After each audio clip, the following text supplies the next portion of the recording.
പ്രഭാതം അങ്ങനെ പൊട്ടി വിടർന്നു കഴിഞ്ഞിരിക്കുന്നു. ഇപ്പൊ നിങ്ങൾക്ക് ദൃശ്യങ്ങൾ കുറച്ചുകൂടെ കാണാൻ പറ്റുന്നില്ലേ? കുറെ കൂടെ വെളുത്തിരിക്കുന്നു. പക്ഷെ സൂര്യനെ എവിടെയും കാണാനില്ല അല്ലെ? ഇന്നലെ നമ്മള് മോർണിംഗ് വാക്ക് കഴിഞ്ഞ് അതെ മോർണിംഗ് വാക്ക് ഒക്കെ കഴിഞ്ഞു പോകുമ്പോ ആശാൻ ഇങ്ങനെ പതുക്കെ ഉണർന്നു 7:01-2 ആവുമ്പോഴാണ് തീക്കട്ട പോലത്തെ സൂര്യൻ ഇങ്ങനെ ഉദിച്ചു വരുന്നത്. അതുവരെ നമുക്ക് ഈ ഒരു വെളിച്ചമൊക്കെ തന്നെ ഉണ്ടാവുള്ളൂ. അതെ, അപ്പൊ നമുക്കിനി നേരെ അമേരിക്കയിലേക്ക് പോയാലോ? അതെ, നിർണായകമായിട്ടുള്ള ഒരു തീരുമാനം വരുന്നുണ്ട്.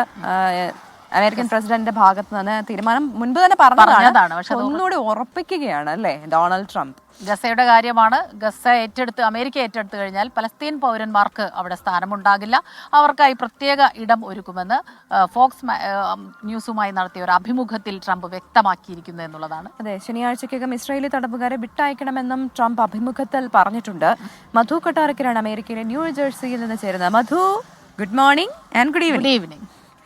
മധു, ഇതുവരെ നമ്മൾ വിചാരിച്ചതുപോലെയല്ല, കാര്യങ്ങൾ കുറച്ചും കൂടി സങ്കീർണമാവുകയാണ്. അമേരിക്ക ഗസയുടെ നിയന്ത്രണം ഏറ്റെടുത്താൽ അതിന് ഏത് തരത്തിലായിരിക്കും പലസ്തീനികളെ ബാധിക്കുക എന്നുള്ള ആശങ്ക മുൻപ് തന്നെ ലോകം പങ്കുവയ്ക്കുന്നുണ്ടായിരുന്നു.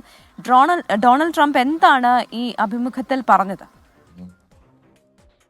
Good morning Smitha, Pravitha. ഈ ഗസയെ പറ്റി പറയുന്നതിന് മുന്നേ ഈ ഹമാസിന് നൽകിയിരിക്കുന്ന ഒരു ഭീഷണിയുണ്ട്. ഇന്ന് വൈറ്റ് ഹൗസിലെ ഈ ഓവൽ ഓഫീസിലെ ഒരുപിടി എക്സിക്യൂട്ടീവ് ഓർഡറുകൾ US പ്രസിഡന്റ് ഡൊണാൾഡ് ട്രംപ് ഒപ്പുവെക്കുകയായിരുന്നു. ഇത് പലതും വിവാദമാകുന്ന എക്സിക്യൂട്ടീവ് ഓർഡറുകളുമാണ്. അത് നമുക്ക് അടുത്ത ബുള്ളറ്റിനുകളിൽ പറയുകയും ചെയ്യാം. ആ സമയത്ത് മാധ്യമങ്ങളോട് സംസാരിക്കുമ്പോഴാണ് ഈ ഹമാസുമായി ബന്ധപ്പെട്ടും ഈ വെടിനിർത്തൽ കരാറുമായി ബന്ധപ്പെട്ടുള്ള പരാമർശം ട്രംപിന്റെ ഭാഗത്തു നിന്നുണ്ടായത്. ശനിയാഴ്ച ഉച്ചയ്ക്ക് മുമ്പ് അത് സമയം പറഞ്ഞിട്ടുണ്ട്. ഉച്ചയ്ക്ക് 12 മണിക്ക് അത് അങ്ങോട്ടോ ഇങ്ങോട്ടോ പോകാനും പാടില്ല. മുഴുവൻ ബന്ദികളെയും വിട്ടയച്ചില്ലെങ്കിൽ ഇസ്രായേൽ ഹമാസ് വെടിനിർത്തൽ കരാർ റദ്ദാക്കണമെന്നുള്ള അഭിപ്രായമാണ് ട്രംപ് പങ്കുവച്ചിരിക്കുന്നത്. പക്ഷേ അന്തിമ തീരുമാനം ഇസ്രായേലിൻ്റെതായിരിക്കുമെന്ന് ട്രംപ് പറഞ്ഞിട്ടുണ്ട്. ഇപ്പോൾ ഈ 3 ആഴ്ച നീണ്ടു നിൽക്കുന്ന ഈ വെടിനിർത്തൽ കരാർ ഇസ്രായേൽ ലംഘിച്ചു എന്ന് ആരോപിച്ച് ഗസയിലെ ഇനി ഈ ബന്ദികളെ മോചിപ്പിക്കുന്നത് ഹമാസ് വൈകിപ്പിക്കുമെന്ന് പറഞ്ഞിരുന്നു. ഇതാണ് ഡൊണാൾഡ് ട്രംപിനെ ഇപ്പോൾ പ്രകോപിപ്പിച്ചിരിക്കുന്നത്. വളരെ ശക്തമായ തിരിച്ചടി ഉണ്ടാകുമെന്ന് ട്രംപ് ഭീഷണിയുടെ സ്വരത്തിൽ പറയുകയും ചെയ്തു. അതുമാത്രമല്ല, ട്രംപ് പറയുന്നത് ഈ ബന്ദികളിൽ പലരും ഒരുപക്ഷെ മരണപ്പെട്ടിരിക്കാമെന്നാണ്. ഇത് മാത്രമല്ല, താൻ തന്റെ കാര്യമാണ് പറയുന്നത്. ഈ വിഷയത്തിൽ ഇസ്രായേലിന് വേണമെങ്കിൽ വ്യത്യസ്ത നിലപാടുമായിട്ട് മുന്നോട്ട് പോകാം. ഹമാസിനും അതുപോലെ മറ്റുള്ളവർക്കും താൻ പറഞ്ഞത് എന്താണെന്ന് വൈകാതെ മനസ്സിലാക്കിക്കൊള്ളുമെന്നാണ് ട്രംപ് പറയുന്നത്. അതുപോലെ മറ്റ് വിവാദമായ ഒരു അഭിമുഖമാണ് ഇന്ന് ഫോക്സ് ന്യൂസിൽ ട്രംപുമായിട്ടുള്ളത് വന്നത്. അമേരിക്ക ഉടമസ്ഥാവകാശം ഗസയുടെ ഏറ്റെടുക്കുകയാണെങ്കിൽ തന്റെ പദ്ധതി പ്രകാരം ഗസയിലേക്ക് പാലസ്തീനികൾക്ക് മടങ്ങി വരുവാൻ അവകാശമില്ലെന്നാണ് ട്രംപ് പറയുന്നത്. എന്നാൽ ട്രംപ് ഭരണകൂടത്തിലെ പ്രധാന ചുമതല വഹിക്കുന്നവർ, സ്റ്റേറ്റ് സെക്രട്ടറി മാർക്കോ റൂബിയോ, അതുപോലെ വൈറ്റ് ഹൗസ് വക്താവ് കാഡൻ ലെവിറ്റും ഒക്കെ ഇത് മയപ്പെടുത്തി പറഞ്ഞിട്ടുണ്ട്. പാലസ്തീനെ താൽക്കാലികമായി മാറ്റിപ്പാർപ്പിക്കുമെന്നാണ് ഇവർ ഇതിന്റെ തുടർ പ്രഖ്യാപനങ്ങളിൽ പറഞ്ഞിരിക്കുന്നത്. സ്മിത, പ്രവിത. ശരി മധു, എന്തായാലും മധു അത്തരത്തിൽ വലിയ വലിയ കാര്യങ്ങളൊക്കെ ചർച്ച ചെയ്യുമ്പോൾ ഞങ്ങൾ ഇവിടെ പ്രകൃതി ഭംഗിയൊക്കെ ആസ്വദിച്ച് നിൽക്കണം. മധുവിന് എന്തായാലും മിസ് ചെയ്യുന്ന ഒരു കാഴ്ചയിലാണ് കേട്ടോ ഞങ്ങളിപ്പോൾ നിൽക്കുന്നത്. ശരിക്കും മിസ് ചെയ്യും. അതുപോലെ നൊസ്റ്റാൾജിക് ആയിട്ടുള്ള ഓർമ്മകളൊക്കെ ഒരുപാടുണ്ടല്ലോ. പ്രത്യേകിച്ച് മധു ഇപ്പോഴും നാടിനെ അങ്ങ് ചേർത്ത് പിടിക്കുന്ന ആളാണ്. അവസരം കിട്ടുമ്പോഴൊക്കെ നാട്ടിലേക്ക് വരികയും നമ്മുടെ അടുത്തൊക്കെ വരുമ്പോൾ തന്നെ ഈ കഥകളൊക്കെ തന്നെ പറയുകയും ചെയ്യും. നമ്മുടെ ഇവിടെ കുറേ പേരുണ്ട് കേട്ടോ. ഞാൻ പറഞ്ഞു മധുവിനൊരു നല്ല സായാഹ്നം കൂടി നേർന്നിട്ട് പറഞ്ഞു വിടാം. ഗുഡ് ഈവനിങ്, ശുഭരാത്രി. അപ്പൊ നമ്മളെ അടുത്ത വാർത്തയിലേക്ക് പോകുന്നതിന് മുൻപ് നമ്മളെ ഇവിടെ പാലത്തിലേക്ക് വന്നപ്പോ തന്നെ ഒരുപാട് ആളുകൾ, നാട്ടുകാരൊക്കെ നമ്മുടെ അടുത്ത് വന്ന് സംസാരിക്കുന്നുണ്ടായിരുന്നു. നിങ്ങൾ നടക്കാൻ ഇറങ്ങിയതാണോ? പേരെന്താ? സുനീർ. സുനീർ. ഞാൻ നടക്കാൻ നടക്കാൻ വേണ്ടി വന്ന പേര് സെയ്ദ് മുഹമ്മദ്. സെയ്ദ് മുഹമ്മദ്. നിങ്ങൾ സ്ഥിരമായിട്ട് ഇവിടെ ഇങ്ങനെ നടക്കാൻ ഇറങ്ങുന്ന? സ്ഥിരമായിട്ട് ഇവിടെ തന്നെ ഈ ചേട്ടനെ പറ്റിയാണ് പറഞ്ഞത് അല്ലെ? പുഴയിൽ ആരെങ്കിലും വീണാൽ പെട്ടെന്ന് രക്ഷിക്കുക, അങ്ങനത്തെ പരിപാടിയിലെ ചേട്ടനാണോ? സാധാരണഗതിയില് ചിലര് അപകടത്തിൽപ്പെടുന്നവർ ഈ പരിസരത്തെല്ലാം അപകടത്തിൽപ്പെടുന്നവർ, അല്ലെങ്കിൽ നിർഭാഗ്യവശാൽ ജീവിതം അവസാനിപ്പിക്കുന്നവര്, അങ്ങനെയുള്ള സംഗതികളിലെല്ലാം ഒരു അവിടെ മുങ്ങി ആളെ എടുക്കുന്ന ഒരാളാണ് ഈ സെയ്ദ് മുഹമ്മദ്. ഞങ്ങളുടെ ഒക്കെ ഒരു കാരണവരാണ്. ഇക്കതെ കുറെ കാലമായോ അങ്ങനെയുള്ള? ശരിക്കും പറഞ്ഞ ഒരു രക്ഷാപ്രവർത്തനാണ് അല്ലെ? കുറെ കാലമായി ഇവിടെ. കുറെ കാലം എന്ന് പറഞ്ഞാൽ ഇവിടെ ഇങ്ങനെ അടുത്ത പ്രദേശത്തുണ്ടാവുമ്പോ ഇങ്ങനെയൊക്കെ വിളിക്കും, അറിയും, അപ്പൊ ഓടി വന്ന് എടുക്കും. ഇവിടെ ഞാൻ അവിടുന്ന് പാറാന ഭാഗത്തായിരുന്നു. അവിടുന്ന് ഇവിടെ വരുമ്പോ ഫയർഫോഴ്സും ഇവിടെയൊക്കെ ഇങ്ങനെ നിരന്ന് നിൽക്കുന്നുണ്ട്. ഉടനെ ഞാനപ്പം തന്നെ ചാടി, സ്ഥലം എവിടെയെന്ന് ചോദിച്ചു, സ്പോട്ട് എവിടെയെന്ന് ചോദിച്ചു, അവിടെ മുങ്ങി, അവിടെ തന്നെ അപ്പം തന്നെ എടുത്തുകൊണ്ടുവന്ന് ആശുപത്രിയിൽ ചെന്ന് ഒരു 10 മിനിറ്റ് ശേഷമാണ് മരണപ്പെട്ടത്. ഞാൻ പിന്നെ പോലീസ് റിപ്പോർട്ട് വന്നപ്പോൾ 20 മിനിറ്റിന് ശേഷമാണ് മരണപ്പെട്ടതെന്നുള്ള അത്. എന്ന് പറഞ്ഞാൽ ഈ ന്യൂ ഇയറിൻ്റെ ഇതായതുകൊണ്ട് ഡോക്ടർമാർ ഉണ്ടായിരുന്നില്ല അവിടെ, അതുകൊണ്ട് സംഭവിച്ചതാണത്. ജീവൻ രക്ഷിക്കാൻ കഴിഞ്ഞില്ല. ഒരു കാര്യം ചോദിക്കട്ടെ, നമ്മൾ ഈ വെള്ളത്തിൽ ഒരാൾ മുങ്ങിക്കൊണ്ടിരിക്കുമ്പോഴേ എത്ര നീന്തൽ അറിയാവുന്ന ആളാണ് രക്ഷിക്കാൻ പോകുന്നതെങ്കിലും ബലമായിട്ട് പിടിച്ച് വലിക്കാനുള്ള ഒരു സാധ്യതയുണ്ട്. കാരണം നമ്മളിലേക്ക് അവരുടെ ശക്തി മുഴുവൻ. അപ്പൊ അങ്ങനെ ഒരു റിസ്ക് ഉണ്ട്. അപ്പൊ അതൊക്കെ ചേട്ടൻ എങ്ങനെയാ ശ്രദ്ധിക്കുക അത്തരം കാര്യങ്ങൾ? അതുണ്ട്. അത് എന്ന് പറഞ്ഞാല് ഈ ആളെ പിടിച്ച് വലിക്കാണ്ടിരിക്കണമെന്നുണ്ടെങ്കിൽ നമ്മൾ ആളെ ചേർത്ത് കൈ അടക്കി പിടിക്കണം, എന്നാലും അത് കിട്ടുള്ളൂ. അല്ലാതെ നമ്മൾ ഏതെങ്കിലും വിധത്തിലും അല്ലെങ്കിൽ പിന്നെ മുടുക്കി പിടിച്ച് പൊക്കിക്കൊണ്ടിരണം, അങ്ങനെ സാധിക്കുള്ളൂ. എന്തായാലും നല്ലൊരു കാര്യമാണ് ചേട്ടൻ ചെയ്യുന്നത് അല്ലേ? കാരണം ഇപ്പൊ ഈ ചേട്ടൻ പറയായിരുന്നു ജീവൻ അവസാനിപ്പിക്കാൻ ഇറങ്ങുന്നവരും ചിലപ്പോ ഒരു പുതിയൊരു ജീവിതത്തിലേക്കുള്ള ഒരു തുടർച്ചയായിരിക്കും അതല്ലേ? പിന്നെ നിങ്ങളൊക്കെയോ നടക്കാൻ ഇറങ്ങിയതാ? ആ, അടിപൊളി. അങ്ങനെയൊന്നുമില്ല, ഇടയ്ക്ക് ഇങ്ങനെ ഇറങ്ങും, അത്രേ ഉള്ളൂ. പേരെന്താ? സ്ഥിരം നടക്കണ ആളാണ്. ക്യാമറയോട് നല്ല വെള്ള അല്ല, ഈ ചേട്ടൻ നല്ല വെള്ള ഷർട്ടൊക്കെ ഇട്ട് രാവിലെ തന്നെ ചേട്ടൻ പാർട്ടിക്കാരനാണ്. പക്ഷെ എപ്പോഴും ഇങ്ങനെ തന്നെയാണോ വസ്ത്രം ധരിക്കുന്നത്? പക്ഷെ ഇതിങ്ങനെ കഴുകി കൃത്യമായിട്ട് ഇത്രയും വെള്ളം ഒരു പൊടി പോലും ഇല്ലാതെ ഭയങ്കര പാടല്ല. വെള്ള കളറിൽ പാട് അതിന് റിസ്ക് എടുക്കും, തേച്ച് റെഡിയാക്കിയാണ് ഞങ്ങൾ പോണത്. പരിപാടി ഉണ്ടാവും, തയ്യാറായിട്ടാണല്ലോ രാഷ്ട്രീയത്തിൽ ഇറങ്ങിയത്. അങ്ങനെയല്ല, പക്ഷെ ചിലര് മോർണിംഗ് വാക്കിനൊക്കെ ഇറങ്ങുമ്പോ വേറെ കളറൊക്കെ ഇട്ട് ഞാൻ കണ്ടിട്ടുണ്ട്. പക്ഷെ അങ്ങനെ ഫുൾ ടൈം വൈറ്റ് മാത്രമേ ഇടൂ. ഫുൾ ടൈം എന്ന് വെച്ചാൽ പകല് എവിടെ പോയാലും ഇത് ഇടുള്ളൂ. പിന്നെ നടക്കാൻ ശരിയാണ്, ഞങ്ങള് നടക്കുമ്പോ ഒക്കെ ഡ്രസ്സ് വേറെ ഇട്ട് ബനിയനൊക്കെ ഇട്ടു. ചേട്ടന്റെ പേരും കൂടെ ചോദിച്ചിട്ട് നമുക്ക് അലി നമുക്ക്. അപ്പൊ സന്തോഷം നിങ്ങളെ കാണുമ്പോ. ഈ നാട്ടുമ്പുറത്താരെ കാണുമ്പോ ഒരു പ്രത്യേക സുഖാട്ടോ. അത് അവിടെയും കുറച്ച് ചേട്ടന്മാരെ നിപ്പുണ്ട്. പക്ഷെ നമുക്ക് വാർത്തകളിലേക്ക് പോകേണ്ടതുണ്ട്. അതെ, നമുക്ക് ഈ അരവിന്ദ് കെജ്രിവാൾ നേരത്തെ യോഗം വിളിച്ചു ചേർക്കുന്ന കാര്യം പറഞ്ഞിരുന്നല്ലോ. അപ്പൊ വിളിച്ചു ചേർത്ത പഞ്ചാബിലെ ആം ആദ്മി പാർട്ടി MLA-മാരുടെ യോഗം ഇന്നാണ് ഡൽഹിയിൽ നടക്കുക. ഡൽഹിയിലെ കനത്ത തിരിച്ചടിക്ക് പിന്നാലെ പാർട്ടിയുടെ പഞ്ചാബിലെ MLA-മാരിൽ 30ഓളം പേർ കോൺഗ്രസുമായി സമ്പർക്കം പുലർത്തുന്നു എന്ന റിപ്പോർട്ടുകളുണ്ട്. ആ റിപ്പോർട്ടുകൾ വന്നതോടെയാണ് ഈ യോഗം വിളിച്ചിട്ടുള്ളത്. ബൽറാം നെടുങ്ങാടിയാണ് വിവരങ്ങളുമായി ഡൽഹിയിൽ നിന്ന് ചേരുന്നത്. Balram, very good morning. Balram, ഇന്നലെ തന്നെ ഈ വാർത്ത ഇതുമായി ബന്ധപ്പെട്ടുള്ള ചില അപ്ഡേറ്റ്സ് ഒക്കെ പുറത്തു വന്നതാണ്. അപ്പം കെജ്രിവാളിൽ ഇപ്പോൾ ഒറ്റയ്ക്കാകുന്ന സ്ഥിതിയിലേക്കൊക്കെ നീങ്ങുകയാണോ AAP-യുടെ അവസ്ഥ ഡൽഹിയിലെ പരാജയത്തിന് ശേഷം? എന്താണ് ഏറ്റവും പുതിയ അപ്ഡേറ്റ്സ്? ശരി, ബൽറാം നെടുങ്ങാടി തയ്യാറാകുന്നതേ ഉള്ളൂ. നമുക്ക് ഉടൻ തന്നെ ആ വാർത്തയിലേക്ക് വരാം. അതിന് മുൻപ് മിഥില ബാലൻ നമുക്കൊപ്പം ചേരുകയാണ്. പറഞ്ഞു വരുന്ന പാതിവര തട്ടിപ്പുമായി ബന്ധപ്പെട്ടുള്ള വാർത്തയെക്കുറിച്ചാണ്. കോഴിക്കോട് ഫറോക്കിലം കേസ് ഇപ്പോൾ രജിസ്റ്റർ ചെയ്തിട്ടുണ്ട്. കേരള ഗ്രാമ നിർമ്മാണ സമിതി സെക്രട്ടറി സുരേഷ് ബാബുവിന്റെ പരാതിയിൽ സായി ഗ്രാമം executive director KN Anandakumar, Ananthakrishnan എന്നിവരെ പ്രതികളാക്കി കേസെടുത്തിട്ടുണ്ട്. 6.5 കോടി രൂപ തട്ടിപ്പ് നടത്തി എന്നതാണ് പരാതി. മിഥില ബാലനാണ് ചേരുന്നത് വിവരങ്ങളുമായി. Mithila, good morning. മിഥില, വിമാനം പോകുന്ന ശബ്ദം കേൾക്കുന്നുണ്ടോ മിഥില? അതുകൊണ്ട് അതെ, ഞങ്ങളുടെ ചോദ്യം നെടുമ്പാശ്ശേരി വിമാനത്താവളം ഇതിന്റെ തൊട്ടടുത്താണ്. അപ്പൊ അതുകൊണ്ട് വളരെ വ്യക്തമാകുമെന്ന് പ്രതീക്ഷിക്കട്ടെ. മിഥില, അപ്പൊ മിഥില, ഈ പരാതികളുടെ പ്രളയം വന്നുകൊണ്ടിരിക്കുകയാണ്. ഇപ്പൊ ഫറോക്കിൽ എന്താണ് സംഭവിച്ചത്? 6.5 കോടി രൂപയുടെ തട്ടിപ്പ് നടത്തി എന്നുള്ള വിവരങ്ങൾ വരുമ്പോൾ നമുക്ക് പരാതിക്കാരുമായിട്ട് നേരിട്ട് സംസാരിക്കാൻ കഴിഞ്ഞിരുന്നോ? അവരുടെ പരാതികൾ എന്തൊക്കെയാണ്? ഏത് രീതിയിലാണ് ഈ നിയമ നടപടിയിലേക്ക് അവർ കൂടെ സഹകരിക്കുന്നത്?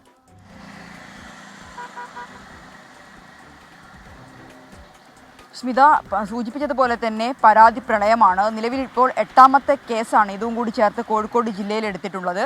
നടക്കാവ് സ്റ്റേഷനിൽ 2, താമരശ്ശേരിയിൽ 1, ഒപ്പം തന്നെ ബാലുശ്ശേരിയിൽ 4, ഇപ്പോൾ ഏറ്റവും ഒടുവിൽ ഫറോക്ക് പോലീസ് സ്റ്റേഷനിലും ഒരു കേസ് കൂടി രജിസ്റ്റർ ചെയ്തിട്ടുണ്ട്. ഈ കേസ് എന്നത് മൊത്തം 6.32 കോടി രൂപയുടെ തട്ടിപ്പ് നടത്തി എന്നതാണ് ഈ ഒരു കേസിൽ പരാതിയുള്ളത്. കേരള ഗ്രാമ നിർമ്മാണ സമിതി സെക്രട്ടറി സുരേഷ് ബാബുവിൻ്റെ പരാതിയിലാണ് കേസെടുത്തിട്ടുള്ളത്. 918 ഗുണഭോക്താക്കൾക്ക് സ്കൂട്ടർ പകുതി വിലയ്ക്ക് നൽകാമെന്നും ലാപ്ടോപ്പും മറ്റു വീട്ടുപകരണങ്ങളും നൽകാമെന്നും പറഞ്ഞു. നേരത്തെയുള്ള കേസുകളെ പോലെ തന്നെ സമാനമായ രീതിയിലുള്ള തട്ടിപ്പ് തന്നെയാണ് ഫറോക്കിലും നടന്നിട്ടുള്ളത്. ഞാൻ നേരത്തെ സൂചിപ്പിച്ചതുപോലെ തന്നെ ജില്ലയിലും പരാതി ഇപ്പോഴും വിവിധ സ്റ്റേഷനുകളിൽ വന്നുകൊണ്ടിരിക്കുന്നുണ്ട്. ഇന്നും കൂടുതൽ കേസ് രജിസ്റ്റർ ചെയ്യാനാണ് സാധ്യതയുള്ളത്. സ്മിത, പ്രവിത. ശരി, മിഥില ബാലനാണ് വിവരങ്ങളുമായി നമുക്കൊപ്പം ചേർന്നത്. പുഴയോരത്തിൽ പൂന്തോണിയെത്തില, പുഴയോരത്തിൽ പൂന്തോണിയെത്തില, മന്ദാരം പൂക്കും മറുതീരത്താണോ പുന്നാകം പൂക്കും പുഴയോരത്താണോ ആരാനും കണ്ടോ ദൂരെ പൂന്തോണി പുഴയോരത്ത് പൂന്തോണി എത്തില്ല പുഴയോരത്ത് പൂന്തോണി എത്തില്ല. അടിപൊളി പാട്ട്. പ്രകൃതിക്ക് പുഴ കണ്ടപ്പോ പെട്ടെന്ന് തന്നെ, അല്ലെങ്കിൽ നമ്മൾ ഭയങ്കര നിർബന്ധിച്ചാലാ പാട്ട് പാടാ പ്രകൃത. ഇന്നിപ്പോ ഇങ്ങനെ നിന്നപ്പോ പാട്ട് തനിയെ വന്നു. നിങ്ങളും ആസ്വദിച്ചിട്ടുണ്ടാവൂലേ? ഈ പാട്ടിൽ അഭിനയിച്ച ആളാരാന്നറിയോ? സിൽക്ക് സ്മിതയാണ്. അപ്പൊ അന്നാളിൽ ഞാൻ ചെറുതായിരുന്നപ്പോഴെല്ലാവരും സിൽക്ക് സ്മിത എന്ന് പറഞ്ഞ് വിളിക്കും. അപ്പൊ നമുക്കറിയില്ലല്ലോ, ഭയങ്കരമായിട്ട് സങ്കടം വരും ഈ സിൽക്ക് സ്മിത എന്ന് വിളിച്ച് കളിയാക്കിയത്. പിന്നീടാണ് മനസ്സിലാക്കിയത് അവരൊരു നല്ല ആക്ട്രസ് ആയിരുന്നു. അവരുടെ ജീവിതകഥയൊക്കെ കേൾക്കുമ്പോൾ നമുക്ക് വല്ലാതെ സങ്കടം വരും. അപ്പൊ പിന്നീട് ആ സങ്കടം അങ്ങ് പോയി എന്നുള്ളതാണ്. ഇപ്പൊ അവരെ ഓർക്കുന്നു, ഈ പാട്ടും ഈ ഗ്രാമാന്തരീക്ഷവും അവരെ ഓർമ്മിപ്പിക്കുന്നു.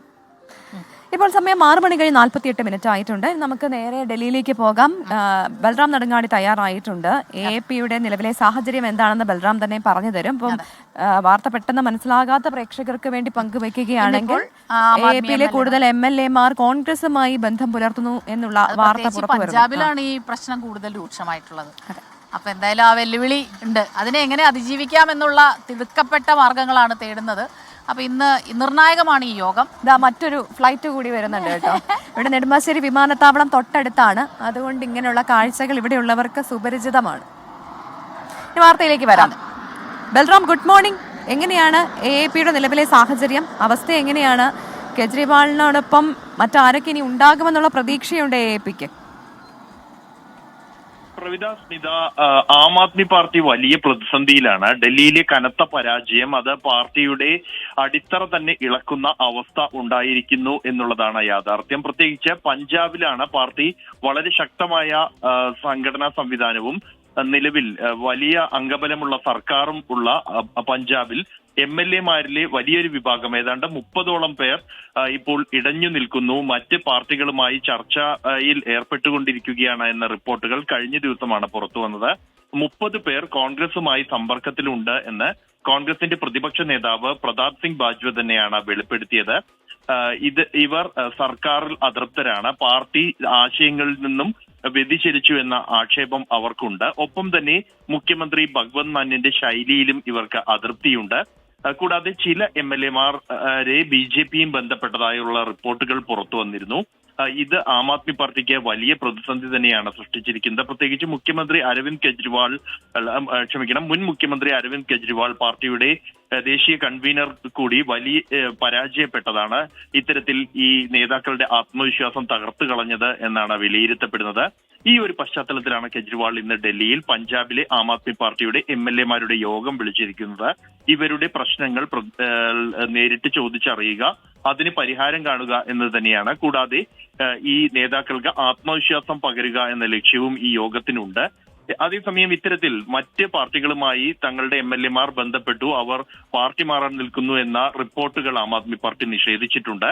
അത്തരത്തിൽ യാതൊരു സാഹചര്യവും ഇല്ല എന്നും ഡൽഹി തെരഞ്ഞെടുപ്പിന് വേണ്ടി പ്രചരണം നടത്തിയ MLA-മാരെ കെജ്രിവാൾ കാണുക എന്നത് മാത്രമാണ് ഇന്നത്തെ യോഗം കൊണ്ട് ഉദ്ദേശിക്കുന്നത് എന്നുമാണ് ആം ആദ്മി പാർട്ടിയുടെ വിശദീകരണം. ഒപ്പം തന്നെ കെജ്രിവാളിന്റെ ഭാവി അത് എന്ത് എന്നതുമായി ബന്ധപ്പെട്ടുള്ള ചർച്ചകളും ഇന്നത്തെ യോഗത്തിൽ ഉണ്ടാകുമെന്നാണ് വിവരം. ശരി, അതെ.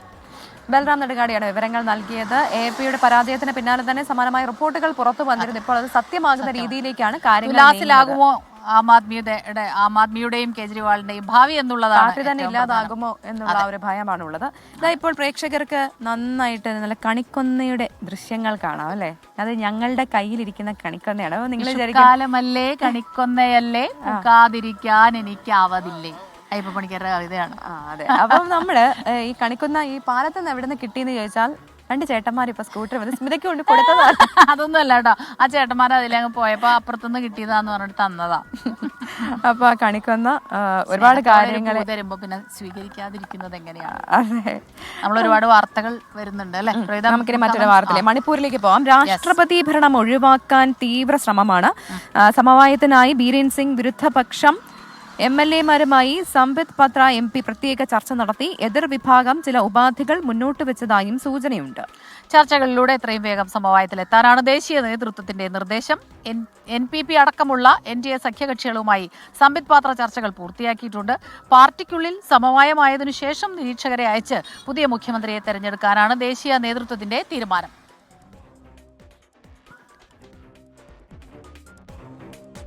ഡൽഹിയിലെ അടുത്ത മുഖ്യമന്ത്രിയെ തീരുമാനിക്കാൻ BJP നേതൃത്വത്തിൽ മാരത്തൺ ചർച്ചകൾ ഡൽഹിയിൽ പുരോഗമിക്കുകയാണ്. കെജ്രിവാളിനെതിരെ അട്ടിമറി വിജയം നേടിയ പർവേഷ് വർമ്മയടക്കം നിരവധി പേരുകൾ മുഖ്യമന്ത്രി സ്ഥാനത്തേക്ക് ഉയർന്നു കേൾക്കുന്നുമുണ്ട്. എന്നാൽ ഡൽഹിയിലെ അടുത്ത മുഖ്യമന്ത്രി വനിതയോ പട്ടികജാതി വിഭാഗത്തിൽ നിന്നോ ആയിരിക്കുമെന്നാണ് BJP കേന്ദ്ര നേതാക്കൾ നൽകുന്ന സൂചന. ന്യൂഡൽഹി MP ബാൻസുരി സ്വരാജ്, മുൻ വക്താവ് നൂപുർ ശർമ്മ എന്നീ പേരുകൾ തുടർന്ന് ഉയർന്നു വന്നെങ്കിലും നിലവിൽ തെരഞ്ഞെടുക്കപ്പെട്ട നേതാക്കളിൽ നിന്നും ഒരാളാകും അടുത്ത മുഖ്യമന്ത്രിയെന്നാണ് പാർട്ടി നേതൃത്വം വ്യക്തമാക്കുന്നത്. 48 നിയമസഭാംഗങ്ങളിൽ നീലം പഹൽവാൻ, രേഖ ഗുപ്ത, പുനം ശർമ്മ, ശിഖാ റോയ് എന്നീ 4 സ്ത്രീകളാണുള്ളത്. പട്ടികജാതി വിഭാഗത്തിൽ നിന്നാണ് മുഖ്യമന്ത്രിയെങ്കിൽ രാജ്കുമാർ ചൌഹാൻ, രവികാന്ത്, രവീന്ദർ ഇന്ദ്രജ് സിംഗ്, കൈലാഷ് ഗംഗ്വാൾ എന്നിവരിൽ ഒരാൾക്ക് സാധ്യത തെളിഞ്ഞേക്കും. വിദേശ സന്ദർശനം കഴിഞ്ഞ് പ്രധാനമന്ത്രി മടങ്ങിയെത്തിയതിനു ശേഷം 13, 14 തീയതികളിലായി പുതിയ മുഖ്യമന്ത്രിയെ BJP പ്രഖ്യാപിക്കും. ഈ മാസം 15-ന് സത്യപ്രതിജ്ഞാ ചടങ്ങുണ്ടാകുമെന്നും സൂചനയുണ്ട്.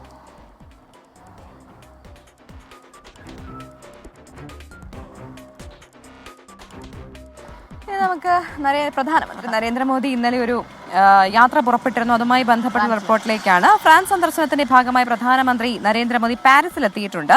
ഇന്ന് നടക്കുന്ന AI ഉച്ചകോടിയിൽ നരേന്ദ്രമോദി പങ്കെടുക്കും. ഉച്ചകോടിയുടെ അധ്യക്ഷ സ്ഥാനവും ഇന്ത്യക്കാണ്. ഇന്ത്യ ഫ്രാൻസ് ബന്ധം കൂടുതൽ ശക്തിപ്പെടുത്തുന്നതിനായി പ്രസിഡന്റ് ഇമ്മാനുവൽ മാക്രോണുമായി പ്രധാനമന്ത്രി ഉഭയകക്ഷി ചർച്ച നടത്തും. മാസേയ് നഗരത്തിലെ പുതിയ ഇന്ത്യൻ കോൺസുലേറ്റിന്റെ ഉദ്ഘാടനം പ്രധാനമന്ത്രി നിർവഹിക്കും. ഫ്രാൻസ് സന്ദർശനത്തിനു ശേഷം നരേന്ദ്രമോദി US-ലേക്ക് തിരിക്കും.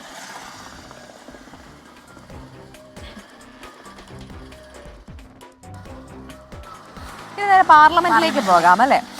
ഇപ്പൊ കേന്ദ്ര ധനമന്ത്രി നിർമ്മല സീതാരാമൻ അവതരിപ്പിച്ച ബജറ്റിന്മേലുള്ള പൊതു ചർച്ചകൾ പാർലമെന്റിന്റെ ഇരുസഭകളിൽ ഇന്നും തുടരും. ഇന്ത്യൻ കുടിയേറ്റക്കാരോടുള്ള അമേരിക്കയുടെ മനുഷ്യത്വരഹിതമായ പെരുമാറ്റം, മഹാകുംഭമേള അപകടം എന്നീ വിഷയങ്ങളിൽ ചർച്ച ആവശ്യപ്പെട്ട് ഇന്നും നോട്ടീസ് നൽകാനാണ് പ്രതിപക്ഷത്തിന്റെ തീരുമാനം. കഴിഞ്ഞ ദിവസങ്ങളിൽ ഈ വിഷയങ്ങളിൽ നൽകിയ നോട്ടീസുകൾ ഇരുസഭകളിലും തള്ളിയിരുന്നു. ബജറ്റ് ചർച്ചകളിൽ പങ്കെടുത്തുകൊണ്ട് ഈ വിഷയങ്ങൾ പ്രതിപക്ഷാംഗങ്ങൾ ഇന്നും ഉന്നയിക്കും. ചർച്ചകൾക്ക് നിർമ്മല സീതാരാമൻ നാളെ മറുപടി പറഞ്ഞേക്കും. ആദായ നികുതി നിയമ ഭേദഗതി ബില്ല് ഈ ആഴ്ച തന്നെ പാർലമെന്റിൽ അവതരിപ്പിക്കുമെന്നാണ് സർക്കാർ വൃത്തങ്ങളിൽ നിന്ന് ലഭിക്കുന്ന സൂചന. ബജറ്റ് പ്രസംഗത്തിൽ ധനമന്ത്രി പ്രഖ്യാപിച്ച ബില്ലിന് കഴിഞ്ഞയാഴ്ച ചേർന്ന മന്ത്രിസഭായോഗം അംഗീകാരം നൽകി.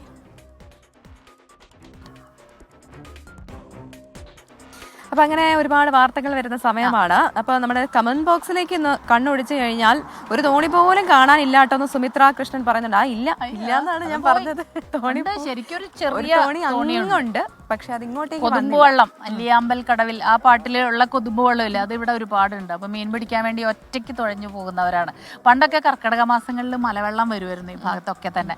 അപ്പൊ ഇങ്ങനെ പല വീടുകളിലും വലിയൊരു തോണി അല്ലെങ്കിൽ ഒരു കൊതുമ്പ് വള്ളമെങ്കിലും ഇല്ലാത്ത വീടുകളില്ല.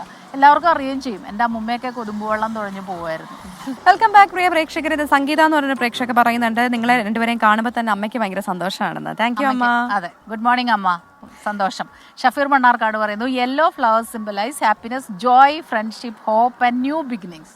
That's true. വാലന്റൈൻസ് ഡേ അടുക്കുന്നതുകൊണ്ട് സ്മിതയ്ക്ക് അത് തന്നതാണോ എന്നും ചോദ്യങ്ങൾ കമന്റ് ബോക്സിലുണ്ട്. അപ്പം വാർത്തയിലേക്ക് പെട്ടെന്ന് തന്നെ അടുത്ത വാർത്തയിലേക്ക് നമുക്ക് പോവാം അല്ലേ?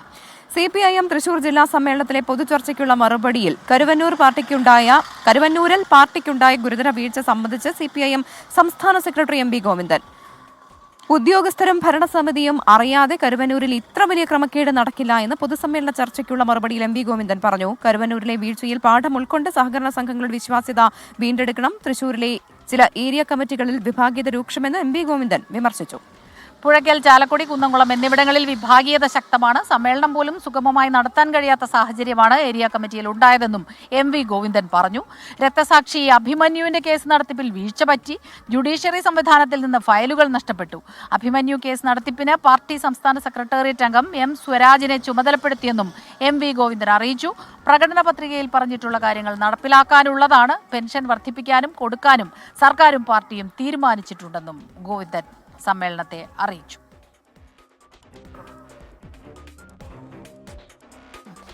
അടുത്ത വാർത്ത നോക്കിയാൽ CPI യുവജന വിദ്യാർത്ഥി സംഘടനകളുടെ എതിർപ്പിനിടെ സ്വകാര്യ സർവകലാശാലകൾക്ക് അനുമതി നൽകുന്ന നിയമനിർമ്മാണവുമായി സർക്കാർ മുന്നോട്ട്. ബിൽ നിയമസഭയിൽ അവതരിപ്പിക്കുന്ന തീയതി ഇന്ന് നിശ്ചയിക്കും. നിയമസഭയുടെ കാര്യോപദേശക സമിതിയാണ് തീയതി തീരുമാനിക്കുക.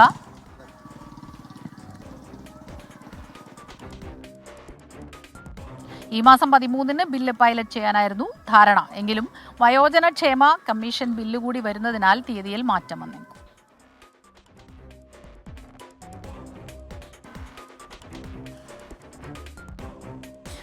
മറ്റൊരു വാർത്ത സങ്കടപ്പെടുത്തുന്ന ഒന്നാണ്. ആലപ്പുഴയിൽ നിന്ന് കഴിഞ്ഞ ദിവസം വന്ന വാർത്തയാണ്. അതിന്റെ കൂടുതൽ അപ്ഡേറ്റ്സിലേക്ക് പോവുകയാണ്. ആലപ്പുഴ ചാരമൂട്ടിൽ വിഷബാധയേറ്റ് മരിച്ച 4ാം ക്ലാസ് വിദ്യാർത്ഥി ശ്രാവണിന്റെ ശവസംസ്കാര ചടങ്ങുകൾ ഇന്ന് നടക്കും. തിരുവല്ല ബിലീവേഴ്സ് ആശുപത്രിയിൽ നിന്ന് മൃതദേഹം പോസ്റ്റ്മോർട്ടത്തിന് ശേഷം രാവിലെ 10:30 വീട്ടിലെത്തിക്കും. 3 മാസം മുൻപ് കുട്ടിയുടെ ശരീരത്ത് നായ ചാടി വീണിരുന്നു. എന്നാൽ മുറിവുകളോ പാടുകളോ ഇല്ലാത്തതിനാൽ വാക്സിൻ എടുത്തില്ല. 2 ആഴ്ച മുൻപാണ് ലക്ഷണങ്ങൾ കാണിച്ചു തുടങ്ങിയത്. അടൂരിലെ ആശുപത്രിയിൽ നടത്തിയ പരിശോധനയിലാണ് പേവിഷബാധ കണ്ടെത്തിയത്.